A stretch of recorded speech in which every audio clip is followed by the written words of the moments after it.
भैया जब छठा भाव बीमारी का और छठा भाव एक्सरसाइज का भी है, तो बीमारी से बचना तो आप प्रॉफिट रखेंगे ना, जो आप एक्सरसाइज करें। छठा भाव सेवा का, सेवा से भी बहुत से कार्य आपके संपन्न हो जाते हैं। आप गए गुरुद्वारे में, मंदिर में, मस्जिद में, धर्म स्थान पर पूजा लगाएं, झाड़ू लगाएं, लोगों की सेवा करें, उससे भी आपके कष्ट कम होंगे। बस नजर होनी चाहिए देखने की। आइए इसी क्रम को आगे बढ़ाते हैं और 5 मिनट का समय देता हूँ श्रीमती मंजू शर्मा जी को कि अपना बोधन रखें हमारे बीच।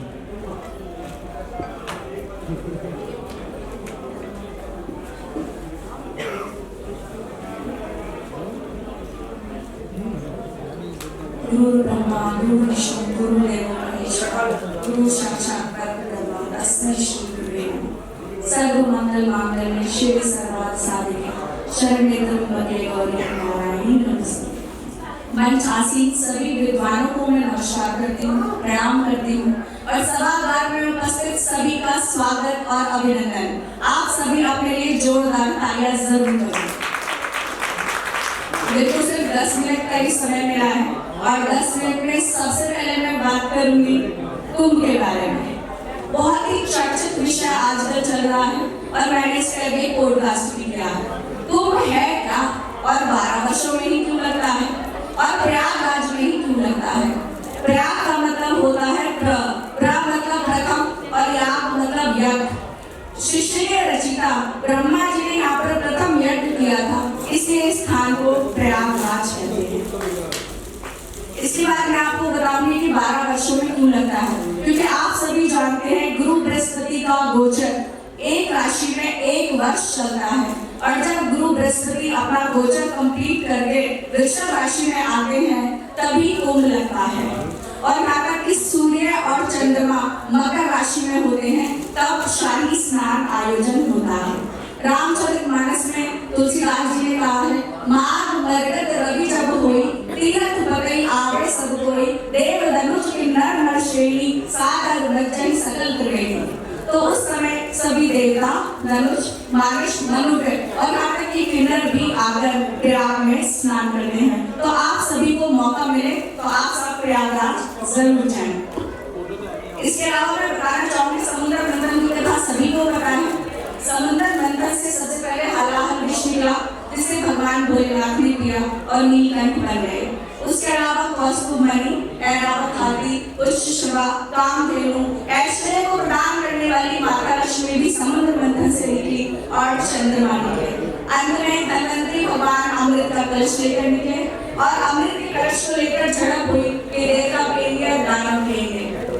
इंद्र के पुत्र जयंत भागने में बहुत तेज थे, तो इंद्र ने उन्हें इशारा किया कि आप अमृत का कलश लेकर दौड़ें और राक्षसों से इसको बचाएं। उसी झड़प में सूर्य और चंद्रमा ने उनकी बहुत सहायता करी और राक्षसों और देवताओं के बीच जो युद्ध चला वो 12 दिन चला।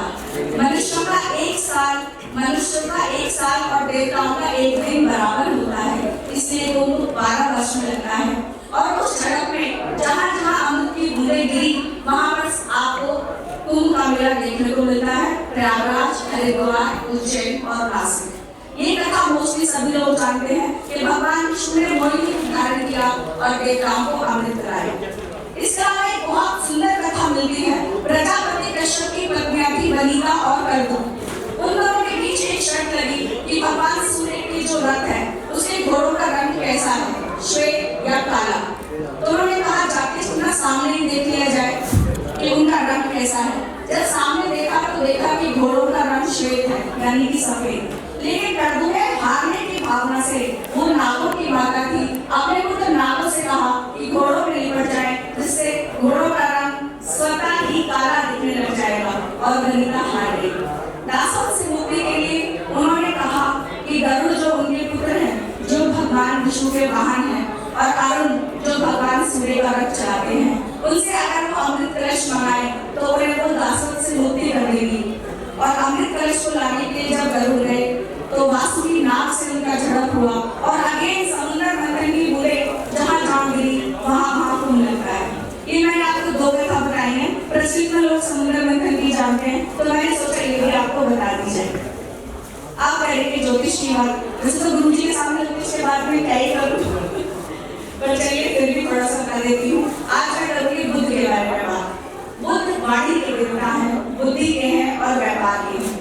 बंधुओं से भक्तों ने सवाल पूछा कि ज्योतिष विद्या मैंने कहाँ से प्राप्त करी, तो मुझे इस बात का बहुत गर्व है कि ज्योतिष विद्या मैंने अपने परिवार से प्राप्त करी। मेरे मायके में 4 पीढ़ियां, ससुराल में 3 और नानके में 4। तो इस बात के आप मेरे परिवार के तारीफ बजाई सकते हैं। ज्योतिष विद्या का ज्ञान मैंने अपने परिवार से लिया। मेरे दादाजी हमेशा एक बात बोलते थे कि बुद्ध वाणी के हैं। इंसान बोली का घाव तो भर सकता है लेकिन बोली का नहीं भर सकता। तो आप बोली और बोल सोच समझ कर बोले। आज मैं बात करूंगी विश्वविज्ञान मुरारी बापू की कुंडली का विश्लेषण थोड़ा सा आपके सामने रख दूं। उनकी जो कुंडली है वो कन्या लगन की है। कन्या लगन में एक बहुत अच्छी विशेषता है कि वो आदमी प्लानिंग बहुत ज्यादा करता है कि मुझे ऐसे करना है वैसे करना है। अब वो सक्सेस कितनी होती है वो तो राम ही जाने, बट प्लानिंग काफी करता है। इसके अलावा उनके लग्न में बुध बैठे हैं, बुध वाणी के स्वामी है और उसके बैठे हैं। साथ में मन के कारक चंद्रमा और आत्मा के कारक सूर्य भी बैठे हैं। तो सभी बहुत स्ट्रॉन्ग है, इसलिए वो कथावाचक बने। उनके भाग्य के स्वामी शुक्र धन परिवार में बैठे हैं जो कि बहुत ही उत्तम राज्यों बनाते हैं। इसके अलावा गुरु दूसरे बैठे हैं। गुरु दूसरे भीषण प्रभाव के थे। सब कुछ होते हुए भी इंसान खाली हाथ ही रहता है। आपने देखा होगा महाभारत में सबसे बड़े थे, दादा थे, पर उनके पास था कुछ नहीं क्योंकि पावर सारी राजा के पास थी। इसीलिए गुरु के साथ शुक्र भी बैठे हैं, दोनों ही मंत्री हैं। अगर गुरु और शुक्र एक दूसरे को देखें या साथ में बैठ जाए तो संगीत में ऐसा जातक बहुत प्रवीण होता है। एक और विशेष बात है कि उनकी कुंडली भी कालसर्प योग की है। आप मेरे शब्दों पर ध्यान दें, मैंने कालसर्प दोष नहीं कहा, मैंने योग कहा। हमेशा ज्योतिषी कहते हैं कालसर्प दोष है, दोष नहीं होता, योग होता है। तो उनकी कुंडली के अकॉर्डिंग कालसर्प योग भी उनके लिए बहुत फलदायी है, क्योंकि जितने भी सक्सेसफुल लोग हुए मोस्टली सभी की कुंडली में कालसर्प योग देखने को मिलता है। तो आप सभी अपनी वाणी का अच्छा प्रयोग करें। एक बहुत साधारण उपाय है जिसे सभी लोग जानते हैं बुद्ध का, वो ये है कि गायों की सेवा करें, निश्चित रूप से करें। ज्योतिष चल रहा है देश काल पात्र के अनुसार। कई जगह पहाड़ है, रेगिस्तान है, गाय नहीं है, तो वहाँ पर बकरी अवेलेबल होती है। ज्योतिष में हम बकरी को भी बुद्ध ही मानते हैं, तो आप बकरी की सेवा करें, इससे भी आपके बुद्ध स्ट्रॉन्ग हो जाएंगे। एक बहुत विशेष बात मुझे और बतानी है कि लोग कहते हैं सूर्य के साथ बुद्ध बैठ जाए तो बुद्ध आदित्य योग का निर्माण होता है, लेकिन सूर्य बहुत स्ट्रॉन्ग है और बुद्ध अस्त नहीं होने चाहिए। मैं कहती हूँ जब सूर्य राजा है तो बुद्ध तो ऑटोमेटिकली अस्त हो ही जाएंगे, क्योंकि वो बहुत छोटे प्लैनेट हैं और राजकुमार हैं। उनका अस्त होने के बाद भी फल पूरा ही आता है। तो उनकी कुंडली में बुद्ध आदित्य योग के साथ साथ भद्र योग भी बन रहा है जो उन्हें स्मार्ट और इंटेलिजेंट बना है।